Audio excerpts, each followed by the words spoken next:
And I do apologize. Oh, no, you don't. I really do. I was sitting up in the office, contemplating our direction and just kind of lost track of time. But thank everyone for coming and being on time. And I assure you, moving forward, for those that have the upcoming schedule, that I will be here in a timely fashion. I'd like to thank everyone for coming this morning. If we could start with Mr. Clements and go around the diocese, it'd be great. Jeff Clements, Council Research. Robert Campbell, Council Auditor's Office. Paige Johnston, Office of General Counsel. Garrett Dennis, District 9. Lori Boyer, District 5. Anna Lopez Brochet, Group 1. Bill Gulliver, District 13. Sam Newby, Group 5. Jim Love, District 14. Katrina Brown, District 8. And thank you. I'm Reginald Brown, District 10. I'm actually held responsible for chairing the Safe and Healthy Communities or Neighborhoods. I was given this task by the council president, which is to my left, and I actually welcome the opportunity because we've had a lot of discussion since I've been on the council as to how to identify neighborhoods that, a positive term, we call it tipping, a tipping community. How do we identify those communities and identify the urgent work collaboratively to address those concerns and create improvements in the lives of children, families, and the business communities in those areas? So basically, what I'm looking at, and we'll talk about the whole purpose of today, is how do we create an effective cradle to career pipeline for neighborhoods. Okay? You like that? Thank you. Okay, so let me just give you the foundation. This is what I envisioned. Initially, we thought about it, and it was going to start out as a north side, northwest, because that's areas that there's a lot of conversation about neglect. But the more we talked about it, we realized that, and we hear it quite often from several of my colleagues, that we have several neighborhoods all over the city of Jacksonville that are tipping and could use attention or corrective action or some aggressive work from the city of Jacksonville. And so what we envision is that all 14 districts would identify an area, a radius, and that radius should look something like 2 football fields, not to exceed 2 football fields, all right? What should be within that radius? And the reason, let me tell you the reason for such a small radius. We have to have success, right? And you have to be able to identify that success immediately, and it has to be continuously.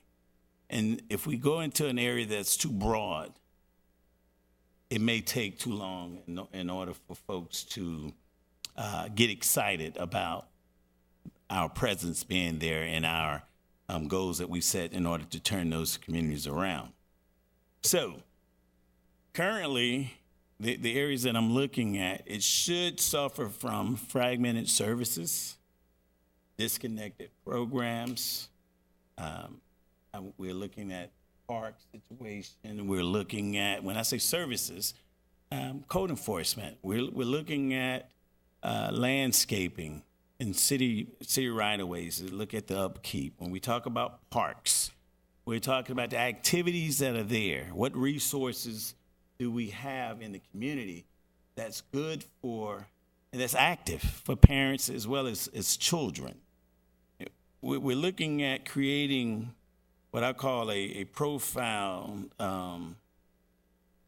opportunity for success. How do we bring all the city services together? How do we bring not just the city services, because this could be eventually turn into what I call a public-private partnership, getting the business community involved in the community as well, but just bringing everyone together, the stakeholders, right? And how do you do that? First, you have to identify someone within that area that can take ownership and that can galvanize and motivate the people in the community. So the first task would be for the district council members, and I'm hoping that we can get 100 participation. I've asked my office to reach out to those that are not here today, to be very detailed in terms of the information of what, not just the expectations of this committee, but how to get started. And when we talk about identifying area, I would tell you that we can use the process that's already on board when we do a systematic inspection. That's basically creating, if you will, streets of boundaries, all right? Boundaries. So identifying 4 major streets in the area that you would like to cover. Again, it would be ideal if a park or some type of city services was in close proximity. We've talked quite often about food deserts. So we do know, and I'll get to that, that's going to take the chamber, that's going to take Office of Economic Development to be a part of this process. So let me tell you what my expectations are once we identify the areas. We have to, or you will have to have a common agenda. What is it that you're trying to achieve? We're going to have a measurement system. It's all about accountability. No one can afford to drop the ball on this. Consistent communication.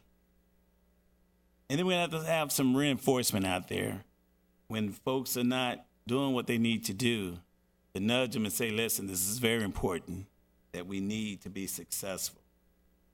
And then we have to have the backbone. We have to have the right people here. The support, if it's not the department heads, they have to have someone there that can make those decisions and get things done. That's very important. So let's start with this, because this meeting is going to be about some engagement. We need to first identify, and this is teamwork here, who need to be at the table. The rallying point. What departments do you feel need to be, and you can raise your hand. We don't have to go through this process of identifying through the normal channels, but I really want this body, as well as if we have some communication that the audience would like to give, I'm going to encourage that today as well. This would be the first meeting of several, and let me just cover that real quick. I want to tell you that this is the month of August, and my task is to have this accomplished by June 30th of 2018. So we don't have a lot of time. And let me tell you what's real important, that as we create our plan and roll this out, we're going to have several initiatives, short range, or short term, mid-term, and then long. Folks are concerned about the budget. I would tell you this, that I believe the first thing we need to do is identify the current resources that we have. It can be within our own city, the departments that can assist. It can be, and we'll hear from some of those directors today or even at a later time. But even if it's moving into the 2018-19 budget year, we can plan that far out. And I believe that's what we should do. But most importantly, we have to be able to do what we can today. And I'll give you a good example. An area that I'm looking at, I can tell you that the right-of-ways are unkept right now. Well, that's a phone call to Dave's group. All right. But the first step that we have to take, I believe, is to identify the area, and then we have to have a triggered event, right? That's going to take individuals going out doing a site visit. I would tell you that we're going to have to work in districts, all right? Because if we try to do this collectively and do this big, nice tour and get everyone out there, too much time. So we're going to have to work as individual teams, right? Now, unfortunately or fortunately for the departments, they're going to have to make all 14 visits, okay?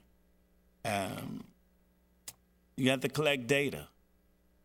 Let's see what's out there. Let's see what your department, and we'll talk about those departments, and I see JSO is here as well. And so it'd be great, you know, when we identify those areas, and I'll use you as an example, Chief, getting with JSO, right?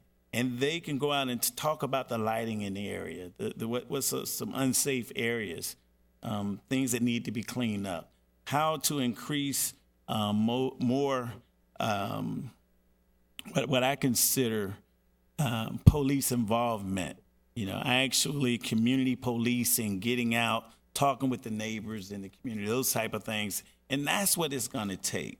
The second thing we have to do with this is we have to appeal to the community. We have to spur some type of action, and we have to have that commitment to the change.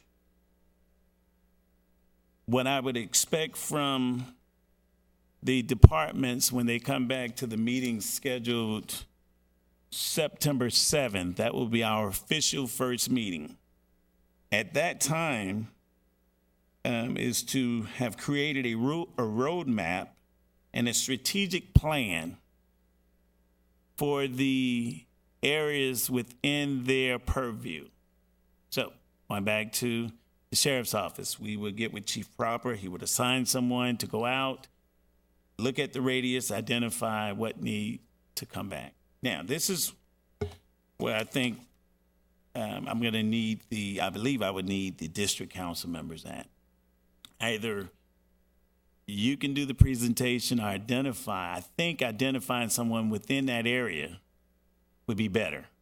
They have a vested, interest in it. But this is also creating a bridge of communication between our office, the city of Jacksonville, and neighborhoods. So that would be your task to identify someone for the 7th of September, 9 to 11:30, and I'm hoping that time works for everyone. But to come and be prepared to do a 5-minute presentation on the findings. Everyone clear and okay with that? Any questions right now? Mr. Gulliford, did you have one? Yes. Questions? Okay. Okay, good. You're reading your book? Okay, great. So, if we could go back to what my first question, let's talk about. Let's have a general discussion as to what departments. I know she's here, Ms. Birch. If you can come forward, Ms. Birch, because we've had this conversation, and this would kind of give us a segue, if you will, as to an expectation of the departments. So, Ms. Birch, if you could just talk about some of our conversations and how you feel that neighborhoods, your department, will approach this project that we're going to be working. Sure. Stephanie Birch, Neighborhoods Department. I think our approach is going to be as holistic as we can make it. I think that we have a lot of areas within our department that will be involved, and we'll be really taking a team approach to looking at it. I will say I'm a little concerned at the September 7th date. I know we need to get moving, but in my mind, for us to go out and visit all of the areas by then, get a plan in place by September 7th, I think that's going to be difficult to achieve. If that's the date that we have to stick with, we'll do our best, but I would ask for a little bit more time than September 7th if we're visiting all of the districts in order to get this done. Okay, I have Bowman. I don't know who's sitting in Bowman's spot, but anyone have some? That's you? Okay, absolutely. And not only your whatever you want to talk about, but if we can give some thought to what she's I'm still not completely clear about what we want to accomplish. Okay. And I think if you're going to tackle neighborhoods, it's got to be a total approach where, and another big component that you haven't mentioned here is the housing part of it. That's huge. I know Stephanie's big into the housing, but If you look at the typical neighborhood in decline, there are a number of things that are common to all those kinds of neighborhoods. One is you will drive through and you'll see a bunch of boarded up houses. You're also going to probably find properties that are, well, not only run down, but properties where their title and the ownership have issues, which makes it hard. You're going to find some that have liens on them. Properties that have liens on them, which is another problem. You're going to find properties that are owned by elderly ladies or women especially that don't have the money to renovate those houses, to fix their roof, et cetera, and they're in decline. You're going to find a preponderance in a lot of those areas of much weighted towards rentals instead of home ownership. So that is, and I don't care how much infrastructure improvement you make, if you don't address the major housing component and issue, then you're not going to really be successful. You're just going to have a real nice road or street, landscaped well and clean, running through a blighted neighborhood. So I think that's critically important, which Stephanie and I have had numerous conversations on this topic. I think that you've got to put all of those things together to say, this is how and I tell you the other thing you need. You talked about policing. Let me tell you the best police in the world. Two grandmothers sitting on the front porch. Absolutely. But those grandmothers are not going to sit on the front porch and provide the kind of policing you want if they feel threatened. If you don't make them feel safe and be engaged with the sheriff's office in a meaningful way, then they're not going to function in the way you want them to function. There are a lot of components to this. I don't know that we wouldn't be better off, Reggie, selecting an area, a neighborhood, and run a test case, and where we all participate. Instead of trying to broad brush all the district. I have no problem with that. I've got issues in my district that everybody does, but why don't we focus on one neighborhood and say, let's learn from this. Let's see how we can put a total press together to hit everything that we need to hit in bringing back a neighborhood and see if we can't make a change. And from that, you're probably going to learn some things too that would cause you to be able to go into the next neighborhood and engage. You said something a little bit earlier, and it's very true, and that is you try and make it too big, make it too much at first. And so that's what I think we ought to give some thought to. And with Stephanie, I bet she could pick out a neighborhood or two where we can make a decision and say, okay, this is the neighborhood we're going to focus on.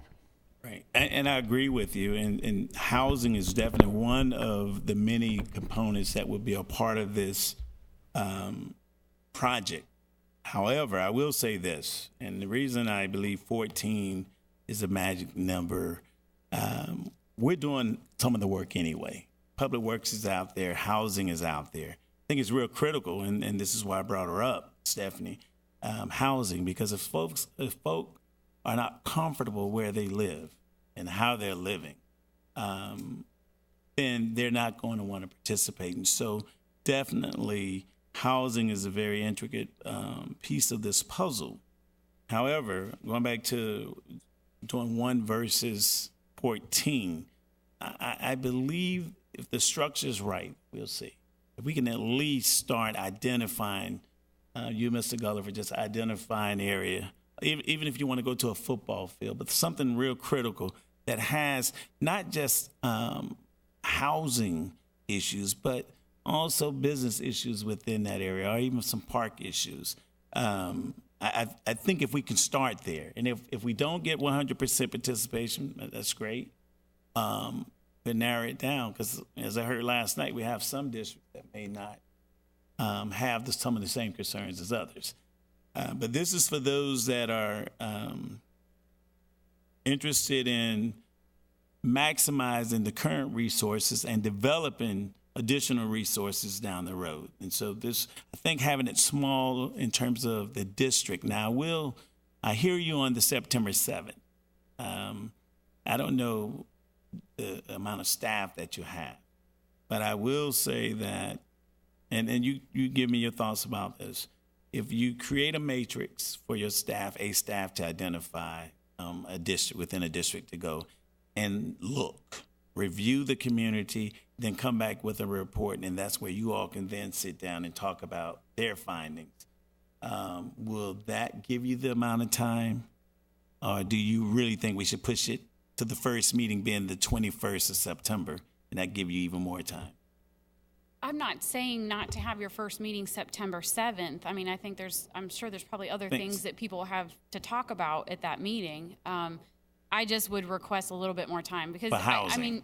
because I personally, there's a lot of areas that the neighborhoods department covers. We've got code enforcement, we have housing, we have environmental quality, we've got animal care. We have a lot of things within this department, and I really want to make sure that we're bringing all of our resources together so that we can really target these areas. Yeah, and to that point, colleagues, I believe we may be onto something because we should break it down by departments and not districts. And so as you come up, you can talk about each district and then we will put the housing as the last department to do that, which gives you a little more time. So we will start off, and I'll make that decision as to which department we'll start off with, but it will be the one that does not require the greatest amount of time in order to accomplish the mission. So we had Bowman, Ferrara. Okay, yes. And if you're Atkinson, let me know. If you're just interested, raise your hand and then I'll know. So I think maybe a blend of taking all of what was just said, that if, to your point, if people could be starting to think about areas within their districts to make some impact or to do this work, but to start with one and to begin building the model. And because then we could use that model to efficiently spread that into and potentially even more quickly as we're building that model and talking about what that model is, and recognizing that different districts are going to need more or less of different pieces of it. But I definitely appreciate you going for 14 and working to accomplish 14, but want to make sure that we end up getting through that and not just kind of doing a, just everywhere approach, that we focus on. Perfecting is probably too strong of a word, but really honing the model of how we want to enter and how we want to execute so that we can take it into the next and then take it into the next. Okay, and to that point, and I see everyone on the queue and I'll go around. I have a suggestion. I see Mr. Paul Tutwiler here as well. Not that I want him to come up, but I'm very familiar with the area, and so maybe that's an area that we should start in, because it is a tipping community. It's without the food desert. The housing, we have a lot of rental property, so it meets everything that we're talking about. So I will get with Mr. Tutwiler as well as the district council person. That's the approach that we want to take. Maybe one coming out the gate, one community, and then creating the model. Yes. Don't worry about it. I see you. Yeah, you're Swan, but yes, please. All right.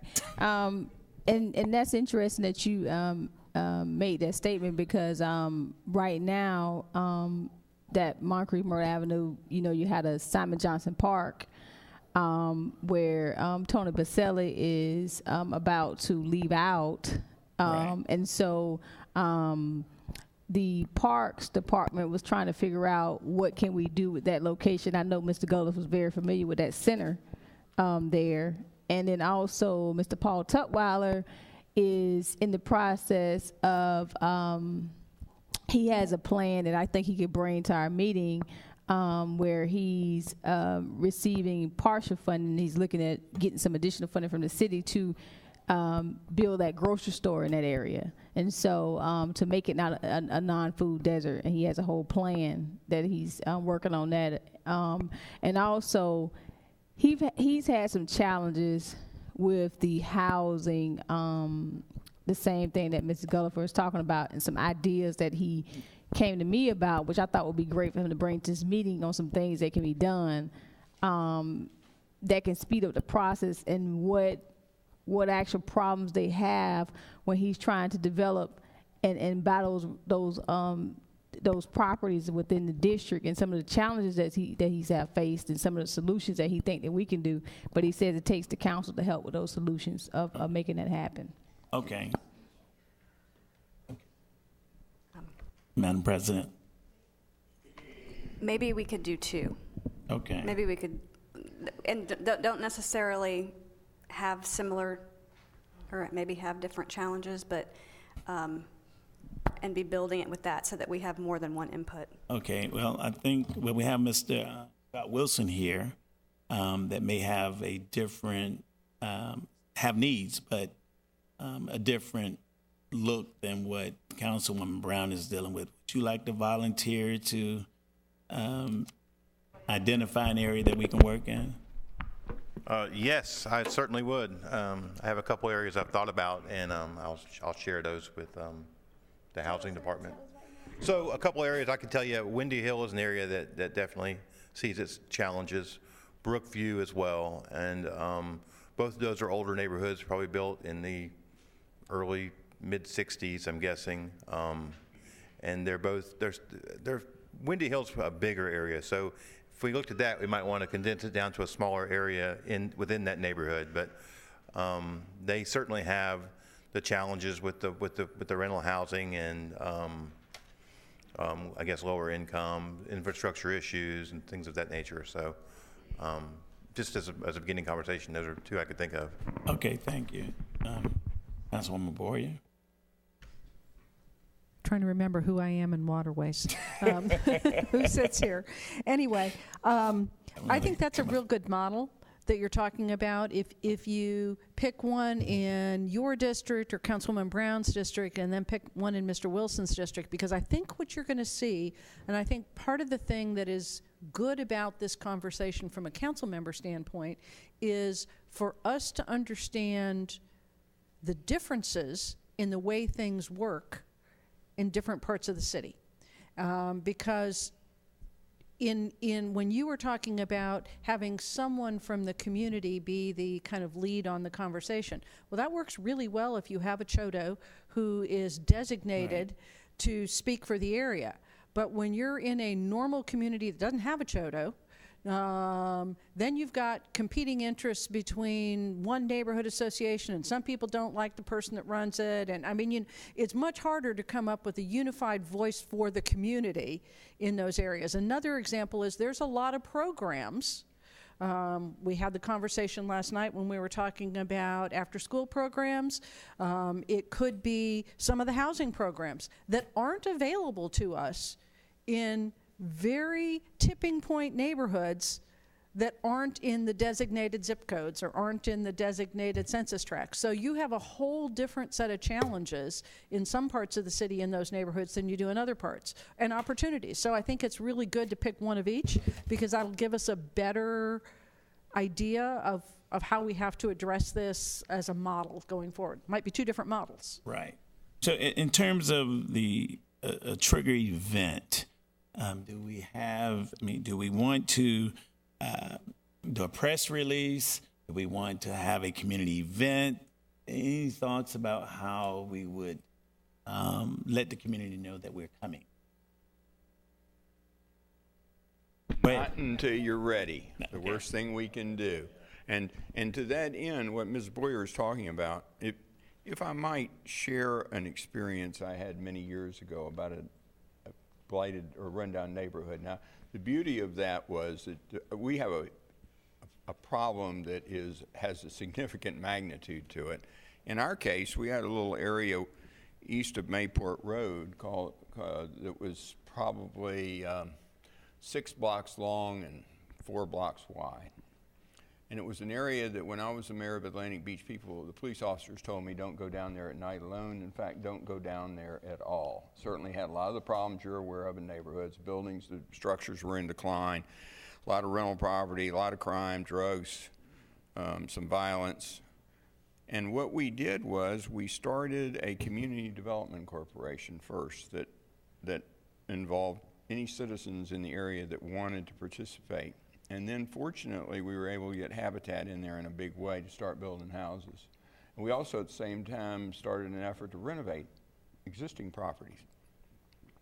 And we as a city went in and really brought up the park that was in the center of it and improved that tremendously, improved infrastructure, put in sidewalks, et cetera. If you go to that neighborhood now and drive through it, you would be very favorably impressed. In fact, it's better than the neighborhood adjacent to it, which is that old 235 project, Royal Palms. You may know where I'm talking about. Mm-hmm. It really taught me a lesson about that first it established some foundation to what I believe how you turn neighborhoods around. And one of them is that home ownership is certainly a factor. There's some breakover point, some percentage, it may vary from neighborhood to neighborhood, that when you reach that percentage of home ownership, you stabilize the neighborhood. Not to say that rental is bad. It just says that now you have people that are invested in the neighborhood. And when you've got people that are invested in the neighborhood, they will watch the neighborhood. They will get engaged in the neighborhood. We used to have community cleanups on a Saturday morning where we walked the entire neighborhood with plastic bags and meet in the park at noon, and everybody that brought a full plastic bag got to have hot dogs and hamburgers, a cookout, and some other activities, et cetera. It again engaged the neighborhood and made them feel like they were part of it. And I think that if we can put together some type of program like that in those two neighborhoods and really get some involvement in the community, that we can build a model that you could replicate time and time again. As Ms. Boyer said, yeah, there are differences from neighborhood to neighborhood, but you know what? There's some basic fundamentals too. Right. And I think what we've got to focus on is those fundamentals of what we do in a neighborhood, and not try to bite off too much at the start and see if you can, you said it a little bit ago, success. That's the most important thing that you can accomplish, is to be successful at your first effort and show that, and then that tends to build momentum and get people enthused and encouraged about what you're attempting to do. But there's so many pieces to this. The home ownership part of it really boils down to the financing side of it. The other thing about home ownership is we've got to stop looking at homes in the traditional way and realize that a single mother with 2 kids doesn't need 1,500 square feet. She may want 1,500 square feet, but she doesn't need it. She can probably get by with 900 square feet for her 2 kids, her and her 2 kids. You might want it to get to a point where you decide to replat lots. You split them in half and you put what was in essence what the old shotgun houses on them, which I've got some drawings on that are pretty intriguing. You've got to come up with some way to streamline the financing of these houses and for those properties that I think goes away from the traditional mortgage. Maybe you go into lease purchases and do it that way. But there's so many facets to this. I know Stephanie would agree with that. There's so many facets to this that it's really, really demanding. So I've pontificated almost as long as Reginald Brown did. But anyway, let's move right along, because I really planned this. I said that an hour and a half, but really I wanted to be in and out in an hour, and then we'll hear from the public. So basically, what's left is to identify. But I've already thought about JSO, the Housing Department, Public Works, JEA, Code Enforcement, Parks and Recs, and then also the Planning Department, because Public Works, yes, because of the zoning issues. We have some real zoning issues in some of these tipping communities where there's an influx of things like liquor stores and pawn shops and those things. And so I think those are good, but once we identify, if you all could, and I'll be very active with this, if you identify the radius, once we identify the radius, I like to ride around, some of us can, all of us can, and just look at it, identify the resources first. In separate vehicles, of course, yeah. But identify the resources, because I think if we start this off positive, let's look at what we have there, and let's look at what's working, and then build upon that. I think that would be a great approach. Councilwoman Brown, did you have something you want to add? I did have something I want to add. Yes. I've read, I think when I first got here, and I was on the Land Use Zoning Committee with Councilman Boyer. We on the committee again this year, but I ran into the Mr. Killingsworth in the park the other day, and so one of the first things I asked him to do when I got elected, that department, was to identify the liquor stores in all of Duval County, so we and put it on the map. And so he told me he had the information available, so we could see within the whole city of Jacksonville where these places are being put in our districts. And so I want him to provide the information to us so we can see where the trend is going of the activity that's happening in the areas. Thank you. Okay, Mr. Newby and then Mr. Gulliver. I just want to add one thing too. We also need to identify the neighborhood leaders. Every neighborhood got what they call a neighborhood mayor that knows everything about their neighborhood. So I think that we need to identify whoever that neighborhood so-called mayor is and have them involved in the process. All right. Mr. Love, did you have anything? I guess once we decide, I guess we got to figure out the area and the boundaries, and then, unfortunately, I don't think we can go as a group without having a sunshine meeting. But we can go individually and make notes and come back and talk about it. And I don't know how long it would take. It's almost like, not exactly like darting a building, but we're taking a neighborhood and trying to fix it up and make it right. I have a neighborhood in mind that's, how many residents do you think is going to be in this neighborhood? 584, or what number are you looking at? 200? What are you looking at? What do you think? Ms. Birch, do you have? Would you rephrase your question, Councilman? Yeah. What size neighborhood are you looking? What should we go after first? So what do you think? Through the chair, my recommendation would be to stick to something that's a 5-block radius or less. Right. 5-block radius or less. Okay. Very good. All right. Well, that's certainly manageable, but it may not include any parks or commercial. Maybe it just be neighborhood, and that's fine. Whatever we choose, but each 5-block neighborhood is going to be different.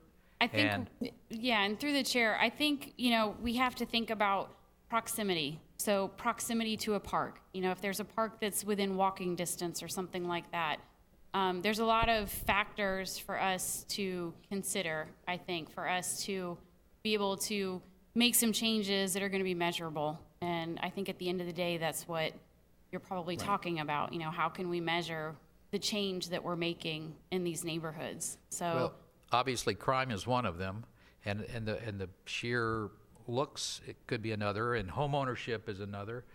I'm sure there's others that we got to look at, but it's going to be fun trying to do this.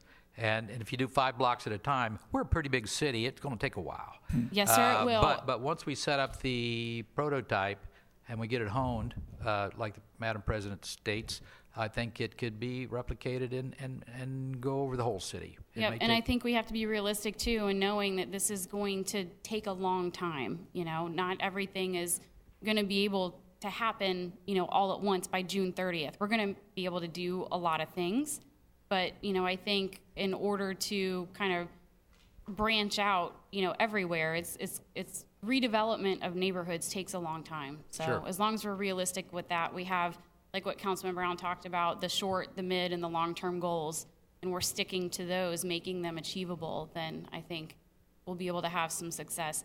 And I would just request that as we're setting up times, if there's a way that we can do this during the 5th week, I don't know if everyone's going to be in town or not, but that way we could, if not everyone, maybe a lot of them, we can get all of us together, all the departments together to visit the areas. Okay, great. I made a note of this, and we'll make that happen. Excellent recommendation for a tour. All right. Do you have anything? Right here. Okay, Mr. Bowman again. I want to. Some of you may not be aware of this, but we have a tremendous asset in our city, who we probably at one of your meetings should get him to come and just share his experiences and observations, and that's Andrew Wallace, who was the head of the land bank in Detroit, and he has quite a perspective on this whole issue of neighborhoods and bringing neighborhoods back. And what he did tell me in a couple of meetings we had about it was that you focus on neighborhoods that you can turn around. You don't focus on neighborhoods that are too far gone. That sounds pretty cruel, but the reality is we know that there's some neighborhoods out there that are going to take a heck of a lot to bring them back, if you can bring them back at all. And so he might be somebody you might want to, in the future, get him to come and speak to us and answer questions. Yes. Yeah, the head of DIA, exactly. He Wallace. He's kind of kept that hidden because he doesn't want it known, I don't think, because we beat on him too much. Well, you just made it known. Yeah. Yes. It's so funny that you mentioned that. And when I first got elected, when you said land bank, I'm like, oh, I don't know about the land bank thing. But I took a tour in the district with Mr. Paul Tutwiler the other day, and he mentioned to me about the fact that we don't have a land bank and how it would be so much easier with his experience with development of being able to turn those properties over faster, and the stipulations that we have because we don't have it set up a certain type of way. And so I think it'd be interesting to get his feedback on him being in Choto and his experiences, and how some of the other people in other areas that he know are doing the same thing, how it's been easier for them to do the development because of that. So that's an interesting conversation we do need to take up. Right. And so basically, so I can kind of bring it back in, the overall objective is to create a model. We're going to start with these two communities. We've identified the council districts. Katrina Brown and Scott Wilson will be the target areas. All right. I will get with Ms. Birch. We'll work on a template that will go out to each department head as to things that they should be looking for when they make their site visit. We will work towards the group, not the council, but the department heads conducting a tour of those areas. I will also ask that each one of us, once that radius is defined, to go look at it and do an assessment, and then we come back on the 21st with that information. But I do have a task for the 27th. I will get with Mr. Wallace and have him to come do a presentation, but also we spent a lot of time dealing with consolidation, and there's a section in there that discusses neighborhoods. So our task is to read that section, and then on the 7th, we're going to open it up for dialogue, and let's look at the recommendations from that meeting, because that's ordinance that we like to move towards or not. But I do think that the September 7th meeting will cover those two items, and then the 21st, that's when we'll dig into more of what's happening into those two districts. Yes, ma'am, Ms. Brown. Yes, I will have Mr. Wallace come in on the 7th, but we also have a task as a committee, and I welcome all of us in terms of reading that section of the task force work and looking at the recommendation. Let's see, can we move on with some of those recommendations? Do we have any comments from the public? Okay, and if you can take a blue card, I don't know whether we have them out there or not. Yes. It's kind of moved down to the front if you have some comments. I just want to speak at the end about the Parks Special Committee. And I know you said that we want to try to work together the best we could. So the first thing I really want to understand is what days are you going to meet? When I polled the members of the Parks Committee, the one day and time I really found that worked for everyone was like the Wednesdays, first and third Wednesday after committee at 10 a.m. I believe Ms. Boyer has something earlier than that, but I think 10 a.m. may have worked for us. And it sounded to me like your meetings were going to be on Thursday. Is that correct? On Thursdays, right at 9 a.m. Okay, very good. So Yes. I'm going to have a similar type of organizational meeting on the 22nd to kind of talk about, which is 2 weeks from yesterday, to kind of talk about what we're going to do and the direction we're going to go in and those type of things. And so I hope that maybe you or somebody from this committee can attend that. We could talk about how neighborhoods and parks can work together. And the only other thing I really wanted to bring up is I was a little bit concerned because there's no one from the north side of town on that parks committee. So if there are any volunteers, I'd like to hear someone that would maybe want to step up and be part of that committee. So with that, thank you. Okay, and I'll make a commitment to attend those meetings as well. And if not, Mr. Gullifer will represent the north side. Yes, no, absolutely. Absolutely, and so we can be real clear while they set up and they get ready for the speakers to speak. it's really important that this model is successful. And we create something that we can achieve. And it should incorporate the neighborhoods, but also the business corridors, as well as the parks. And so I think that with both of these projects, we can find those areas within that radius.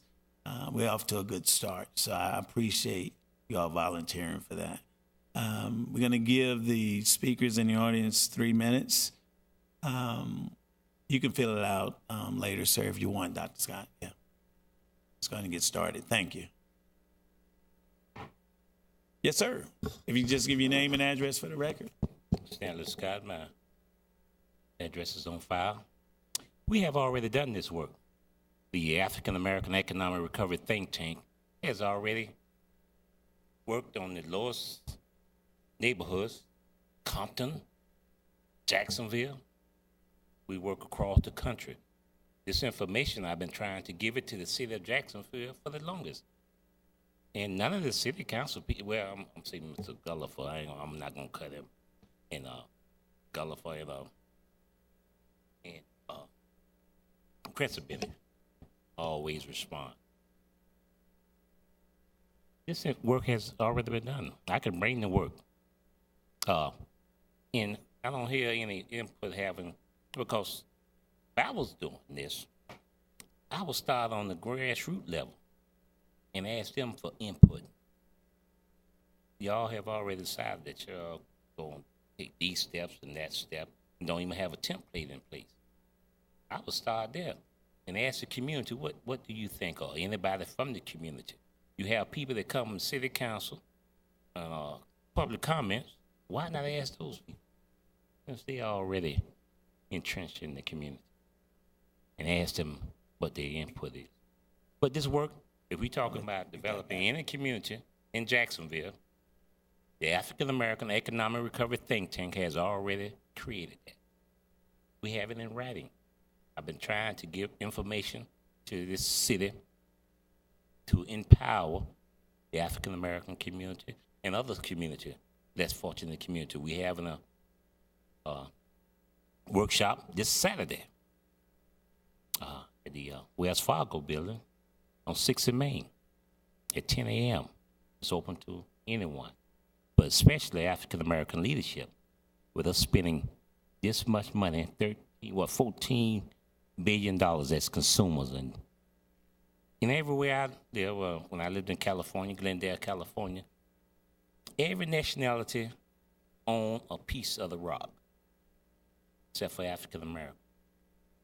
And that's because of leadership. The difference between a good community and a great community is leadership. That's a problem we have in the city.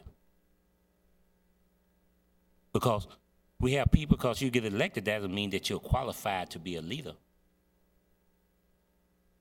We got problems here because you're not reaching out to the people that's on the bottom who are dealing with this crime and the pathology every day.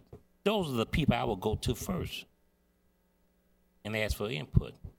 I appreciate Mr. Gulliver. Okay, thank you. Let me just say this. I don't have any questions for you, sir. I would tell you that no questions. We don't have any questions for you.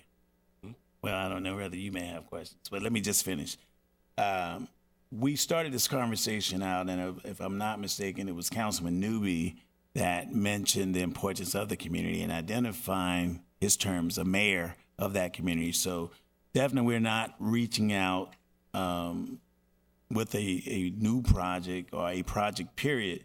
I'm going into the community telling folks what's needed. That's not the intent of this. This is all about community engagement. But we're going to narrow our focus, and I think that's what everyone needs to understand. And that's why I was very unselfish.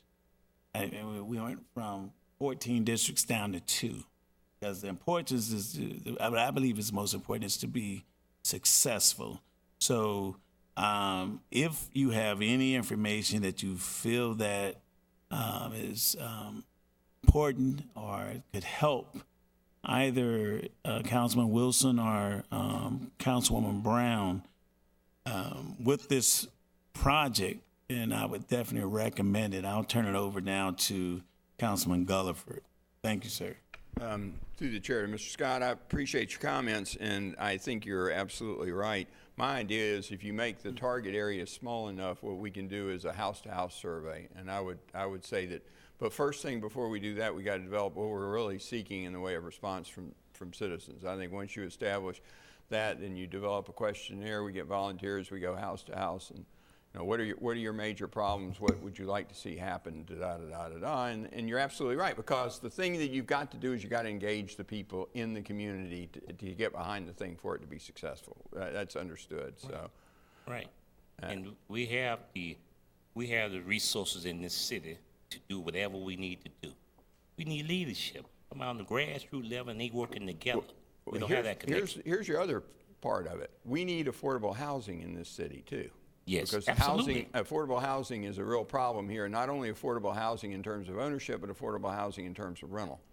And it's a big issue in Jacksonville. Probably most people don't realize how large it is, but it's a big economic issue for a lot of the people on the lower end of the socioeconomic strata that are trying to get by, and the housing is a big part of their budget every month. And there's an interesting article that Ms. Brown, I think, read about how affordable housing drives integration in neighborhoods. It's pretty intriguing article. So thanks for your participation. Yes. All right, Mr. Winston, I'd like if to you be can. on one of the task force.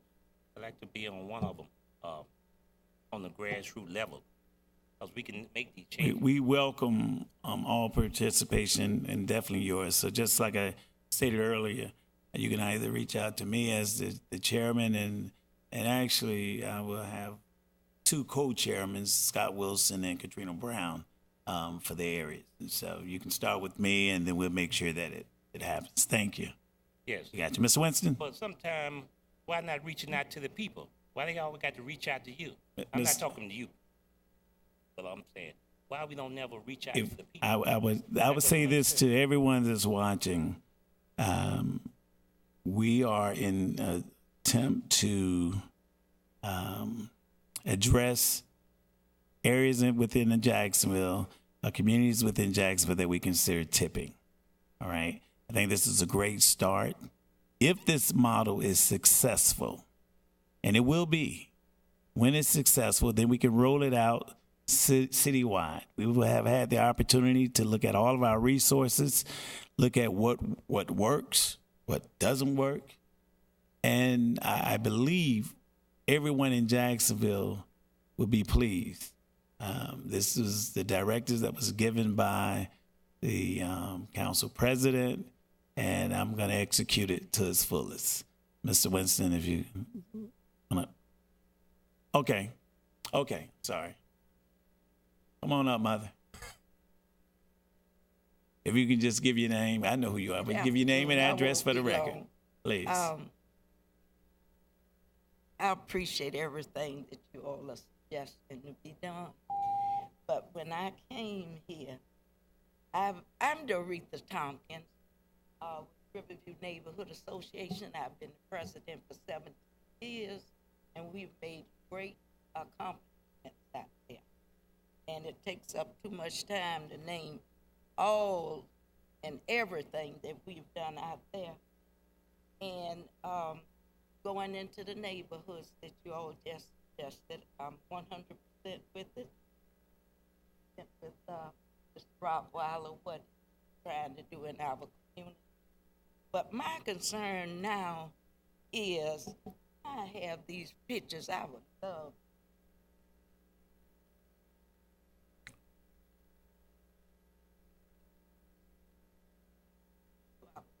Coming down here. And with Mr. Gulliver, I agree with him.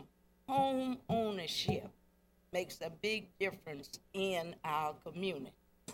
Because out in Riverview where I live, they have built nice homes, put the Haberjacks people in, upgraded the neighborhood, just like you all are speaking about going in these other neighborhoods here. But the people, once they get in there, they don't care. Every 3 months, they are being put out They go in there and destroy those homes with beautiful homes. Within 3 months, all of that litter is piled up on the city right away. I'm the one that rides the neighborhood to get all of that stuff cleaned up. So much for that.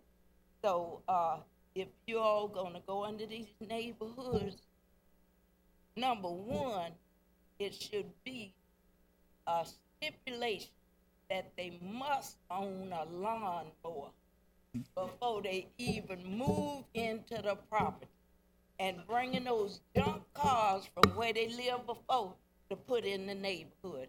And we have a wonderful code enforcement department, and we work well together. And yes, very good. They had a systematic in my district last week, and I have you to know, they called me, let me know they were out there. This new Mr. Child, he wanted to meet me. And he told me they were having a systematic, and he wanted to stop by my home and have a conversation with me. When he got there at 10 o'clock, we discussed the neighborhood and community. Before it was over with, it was a new supervisor out there.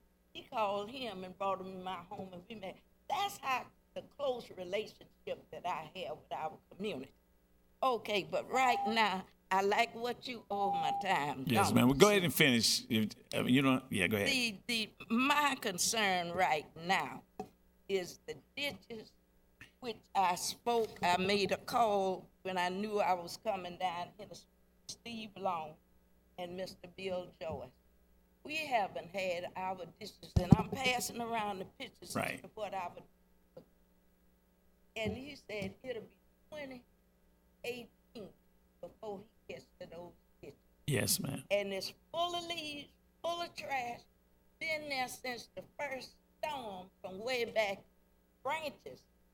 And we get out there, clean up our neighborhood. But it's no place for the water to run. Another thing is our septic tanks.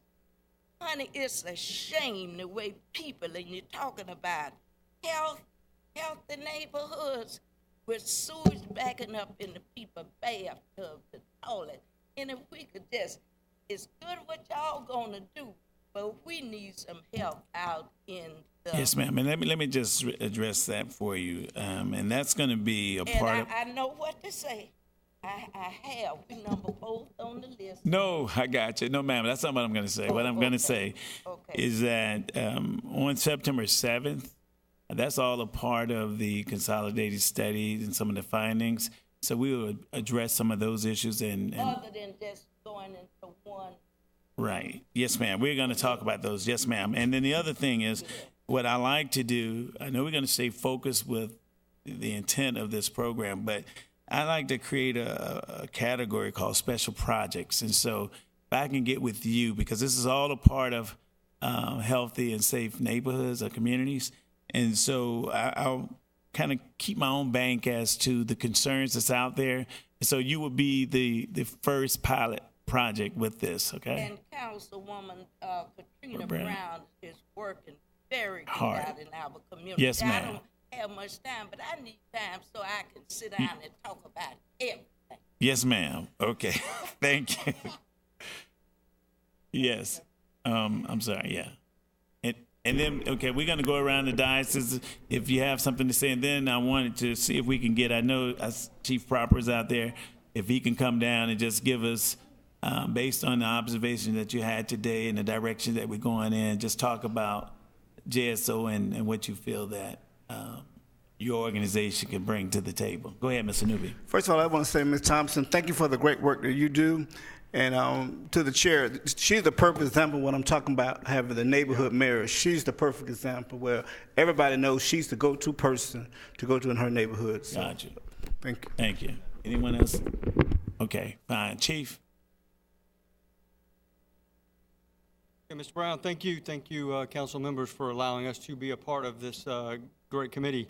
So you have the commitment of the sheriff to participate equally amongst the other city entities to provide assistance in making these neighborhoods better. What our agency can bring to the table, obviously is important. I think a lot of people have some great ideas. I think this is big. This is monumental. This is an elephant that we need to take a bite at a time. I like the fact of 1, 2, 3 little sections at a time. I like the fact that it's smaller. I think that what my agency brings to the table is kind of like building a house. Public Works will follow up, JEA behind that, code enforcement behind that, and then we finish up with parks, and then we do a party. It's all kind of a building block. So, when we do our part, we can go to the next part, and we can kind of do this collectively. In our line of work, we call it a task force. We have entities of many different agencies that come together to try to combat a problem. Our task force is our city. We have the different entities within the city that collectively come together for a solution. I see no fundamental flaw with the idea. I think it would be great for the constituents to see what our agency brings to the table on a regular basis, especially in these areas of concern. And you have our commitment to fully participate in the program. All right. Do anyone have any questions, Chief Brown? Thank you, sir. Do we have any other department heads who would like to share their thoughts today as to how they, yes. All right, Mr. Tutwiler, I was trying not to bring you up, but I think they calling you. And JT for me. Yes, Ms. Brown. Mr. Tutwiler, can you just kind of tell, Mr. Gulliver was bringing up about the land bank. Can you tell him the issues that you told me about purchasing the homes and the reason why you don't use city funding anymore and you purchase them separate about the relocation, and then what you were saying about the land bank the other day when we was together right through the neighborhood? Paul Tutwiler, Northwest Jacksonville CDC. Through the chair to Ms. Brown, we did a community survey to look at many of the district challenges associated with overgrown lots and some of the issues that Mr. Gulliver referred to earlier. Clearly, one of the challenges is to begin to instill a sense of pride in our community, and much of our community is a reflection of what they see. Overgrown lots represent challenges, add to overall community depression, associate with other issues that we continue to face, many issues to just talk about, but it is about what can we do about it. As we talked about the challenges around developing land and assembling land, for us to be able to develop properties, clearly as an agency, one of the challenges we have to do is to make sure that we stay in full compliance with the city of Jacksonville at all times. One of the challenges with city donated lots is that we have a timetable. It is about understanding that we have from the day that we acquire them, approximately 1 year to fully develop them. We have to have a ready market and ongoing housing pipeline of individuals. While we may have a future vision for our community and understanding what we want to do long term, it is with the understanding that we must collect properties. Yes, unfortunately, that also means cleaning up title issues, sometimes dealing with environmental concerns, dealing with zoning where, with respect to, if we want to talk about commercial development and other things. It's been an interesting almost 16 years within this specific district in understanding the challenges. If it were possible to assemble land under some entity, not with respect to understanding the holding costs, but even the maintenance of those lots, we have to be able to have some concentrated plan on going forward to comprehensively deal with these challenges, including cleaning titles. Councilman Gulliver. I think it's unrealistic for the city to convey property to organizations like Mr. Tutwiler's without a clear title to that property. And that's what we've been doing for years. We've been just giving them, it's your problem now, take care of the clouded title, and it goes on and on and on. And you set a timetable from when they receive the property, but they can get into title issues that take months, if not years, to clear up. It's unrealistic. If you're going to get sincere about improving neighborhoods, and I know there's a cost involved, that's absolutely the case, but if you're going to get serious about this, you've got to give clear title to these folks when you convey those properties. I just don't think doing it the way we've been doing it is the right way to do it. So I think Mr. Tutwiler is 100% right. One of the advantages of a land bank is simply that. They do clear titles before they convey the properties or sell the properties. They make sure that it's in appropriate condition for that. And whether you have a land bank or something else, some other kind of entity, you probably ultimately it would be beneficial to have something like that and be able to work with organizations like Mr. Tutwiler's. Okay. Anything else, sir? No, sir. If you could give you, I don't know whether you did or not, name and address for the record. Just again for the record, Paul Tutwiler, Northwest Jacksonville, CDC. I'm the CEO. Our address is 3416 Moncrief Road, Suite 200. She did. Just as a wrap up, we would clearly be honored to participate in the program, and just to bring, if we could make it happen, I'll be really happy because it's been a lot of years, almost a life's ambition, and I'm very excited to participate if invited. Thank you. Now, you didn't tell Mr. Gulliver when you was telling me about now you don't use the city funds with the relocation, because when you use the city funds, you got to relocate the people, correct? We did mention in some specific cases where we have ambitions for developing commercial properties, if we use any kind of government funds in the acquisition, it does require relocation, but that's associated with federal rules as opposed to the city of Jacksonville. Right. Okay, thank you. All right. Okay, well, listen, again, I'd like to thank everyone for coming out this afternoon. I hope that my expectations are very clear. If not, please reach out to my office, 630-1684, for clarification on any issue or any area that we talked about today. Yes. Okay. Yes, the ask has been to, I got it right here. Yeah, these are the agencies that's been recommended, and if we miss something, please share it with us.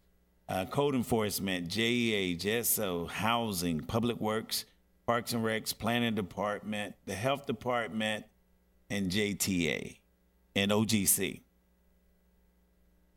Those are the departments that will be heavily involved with this particular project. So if there's another entity that you feel, you know what? I forgot one. Office of Economic Development. Because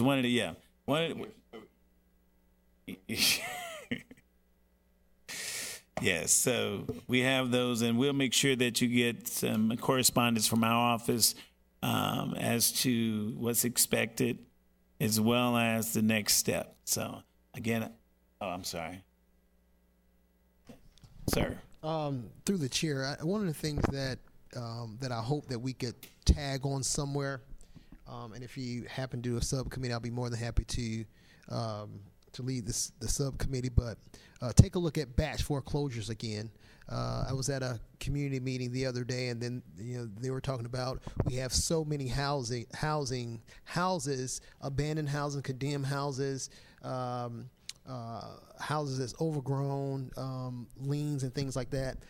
How can we move forward with taking possession or repurposing those properties? And it's along the lines of maybe Andre Wallace, but I know back in 2015 we brought the idea up and received some resistance, from staff and from some institutional knowledge, saying that you don't want to go on that route, but if we're going all in on neighborhoods, I think every tool in the toolbox needs to be on the table. So if you can put that on the list. No, it's very well received, and definitely I would like to establish a subcommittee, and if you're willing to chair that would be great. And I don't know whether it would be appropriate to bring in both the land bank and batch foreclosures in the same conversation.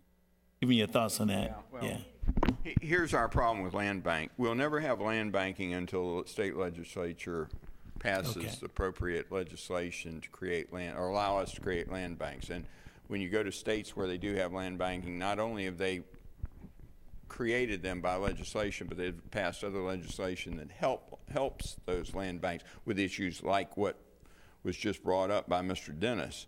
You know, the problem with batch foreclosures is strictly the law. That's what the real inhibition or the prohibition is, that it takes so long to foreclose those dadgum properties. And again, that goes back to the state. The state is the one that holds the keys to it. So maybe we need to come up with some resolutions and approach our delegation, see if they'd give some serious thought to introducing some legislation that would remedy at least parts of those conditions. Because what is it, 6 years, Stephanie, we estimate it would take to from lien to actual acquisition? Through the chair, well, it's 7 years for the process from when property taxes stop being paid to when the city gets them through tax reversion. Okay. But through the chair, I guess, to Stephanie or Councilman Gulliford, I was talking about if a property is abandoned property and we go out and board up, now we have lien rights. If we go out and cut the yard, now we have lien rights. So we have some material interest in that particular property. Can we move forward in foreclosing on our still 7 years? I don't know that it'll take 7 years. I think the issue with the batch foreclosures is the fact that we will always have the issue of unpaid property taxes, because property taxes will have first priority. So not only are we paying to foreclose on our lien, so we're losing money on that essentially, but then we also have to pay off the taxes too in order to clear the title. Right, Paige. And that's the issue with the land banking for the city to be able to do it. That's why Councilman Gulliford's talking about the state legislature is going to have to act in order to allow the property tax lien to not have as much priority. With the nod coming from the council president, I believe that there definitely should be more discussion as to our relationship with the delegation in terms of laws or legislation that we're proposing. Ms. Johnson, then we'll come back to you. Through the chair, I was just going to add to what Stephanie was saying with Mr. Dennis's example of doing like a batch foreclosure. One, I think there was an issue just with the notice procedures. You have to be very precise in the way you follow the procedures, and if you don't, then you basically have to start over. So that was an issue. If you do a large amount of foreclosures at once, we'd want to make sure that the state notice laws were followed thoroughly, or else you'd not have good title at the end of the process. And then the second part of that is with his example where he said, well, you know, if we put a lien on the property, then we would have an interest and we would want to foreclose. That is correct, but we would still be inferior to some of the other holders, like a mortgage holder or the tax. So if there is a bank that holds a mortgage on the property, we can foreclose the lien, but we'd still have to satisfy the mortgage and the taxes if there's any back taxes before we could sell the property and make a profit. So it's not always attractive when you look at these properties. Typically they have either tax liens or other mortgages or second mortgages or HELOCs that come into play. So it makes it more expensive for us. In the end, we may gain title to the property, but we may have to pay quite a bit to actually have clean title. And so I think that's part of the issues. And I think probably someone from my office can be available at one of these meetings to talk about that as well. And that's the value of a land bank, because a land bank, the issue becomes, in some of the more depressed neighborhoods, the value versus the cost of doing what Ms. Johnson is talking about. You may be upside down on that, but a land bank is in a position to take that particular lot, even though it's costing them more than the value of the property, and subsidize it in order to give impetus to the development of that redevelopment of that neighborhood. That's the real key to a land bank, and she's absolutely right, and Ms. Johnson's particularly right with that's a big problem. You need a sizable pool of money. Yes, sir. Hey, I know we can get some money. Anyway, okay. Yes, ma'am. Can you On the 7th, I know we gonna have Andre Wallace come, and you say we have another presentation by someone else, correct? Right, that is correct. Well, that's a participation within the committee to study, review the findings from the consolidated task force. Okay, so I would like to have a few minutes because I've been working on something that I want to bring to this committee dealing with the abandoned homes and something I think that may help. And I just want to present it. I had Peggy working on some legislation, but I want to bring it to this committee and get your input on something a program I think we can implement that may help some of the things. Will you be prepared on the 7th? Yes. Okay. Yes. All right, is that okay with the committee? All right, great. And then, Mr. Dennis, if you could, let's get together and talk about your direction with the subcommittee. And also, we need to talk about if there's proposed legislation, whether we're interested in filing this cycle or are we going to look at a year from now? Because it's coming up real soon, is my understanding, within the next month or so. I don't know whether that give us enough time to prepare action for legislation. But if that's what we want to do and get aggressive with it, at least get something in that we can. Madam President. Maybe we could at least try, because I know that they're actively looking for opportunities from a filing perspective or things that we're interested in, and partnering with us to help make things happen in Jacksonville. So at least understand and try, and if not, be poised for next year. Mr. Gulliver. The state of Michigan is probably as good as any as to the legislation that they passed and what land banks operate under. They've got some very good programs. Also include some financing programs too. So that might be the best one to look at as an example. Through the chair, and I mean, we can look at the land banking. I think I was thinking more about, is there an opportunity to change the 7 years or to be, discussing things? Yeah, so.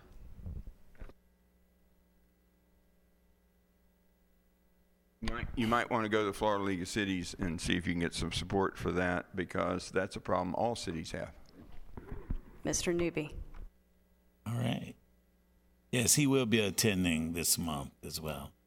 Ms. Brown, and then if we could, yeah. One last comment, and it's not to throw a shade on another subcommittee, but for me, if we're going to be working on neighborhoods, I prefer to, while we all meeting, to try to set up a day or two to discuss whatever, if it's land bank, foreclosure registry. I prefer to do it in this committee, because all these subcommittees, for me, it's just more people got, more meetings we got to meet and more time and stuff like that. I just rather do, if we're gonna focus on neighborhoods, whether it's blight, whether it's land bank, foreclosure registry, to try to do it in one committee with all of us together instead of going to all these other different committees. Well, maybe I hear you, and we won't call it a subcommittee, but we will assign that task to Mr. Councilman Dennis, and then he can present it to this committee. Correct. That's what I mean. Instead of us talking about creating another committee with 3-4 other people. Understand. Does that work for everyone? If you have something of interest, do the research, and then we'll get it on the schedule and bring it back. Or if you know someone that has an area that you believe would be beneficial to this committee. I'd like to thank everyone for coming out, the audience, the council, staff, and look forward in Ms. Birch getting with you right away so we can create that template to go out to all of the departments that we identified. And I guess that's it. Thank everyone. Meeting's adjourned. Right at 2:30.